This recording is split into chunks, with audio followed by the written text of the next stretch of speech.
সাভারে পুলিশের হাতে ভয়াবহ নির্যাতনের শিকার এক মুক্তিযোদ্ধার মেয়ে আজ সাংবাদিক সম্মেলন করে জানান তার পরিবারের উপর পুলিশের বর্বর নির্যাতনের কথা সাংবাদিকদের সামনে তুলে ধরে অভিযুক্ত পুলিশ সদস্যদের কঠোর শাস্তি দাবি করেন।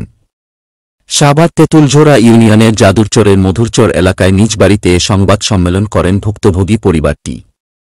ভুক্তভোগী পরিবারটি লিখিত বক্তব্যে বলেন, গেল ১.৫ বছর আগে সাভারের ভাকুরতার মুসুরিখোলা এলাকার মিশু আক্তারের সাথে মধুরচর এলাকার নাদিম মিয়ার বিয়ে হয়।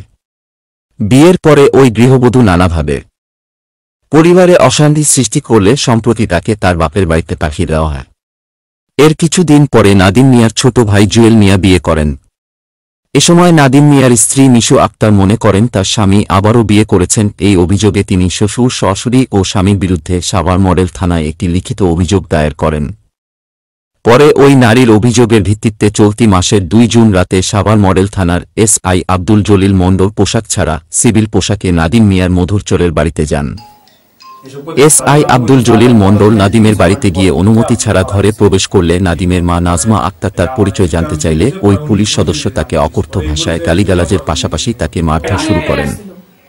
এ সময় পরিবারটির চিৎকার শুনে আসে পাশের লোকজন এসে পুলিশের এসআই আব্দুল জলিল মণ্ডলকে ব্যাপক মারধর করেন। পুলিশ আব্দুল জলিল মণ্ডল নানাভাবে তাকে ভয়ভীতি দেখান, পরিবারের উপর নতুন মামলা দায়েরের হুমকি ধামকি দেন।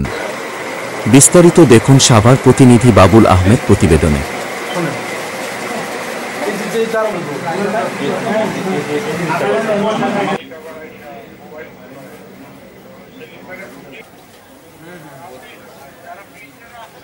চলতে পারেন না, আপনার বাইক কেউ নাই, আমার বাইক খাবো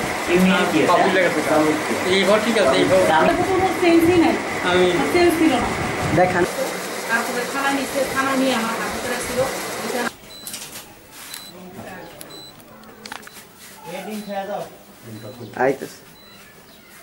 থেকে তেঁতুলিয়া, রূপসা থেকে পাথুরিয়া, বিশ্বজুড়ে রূপসী বাংলা।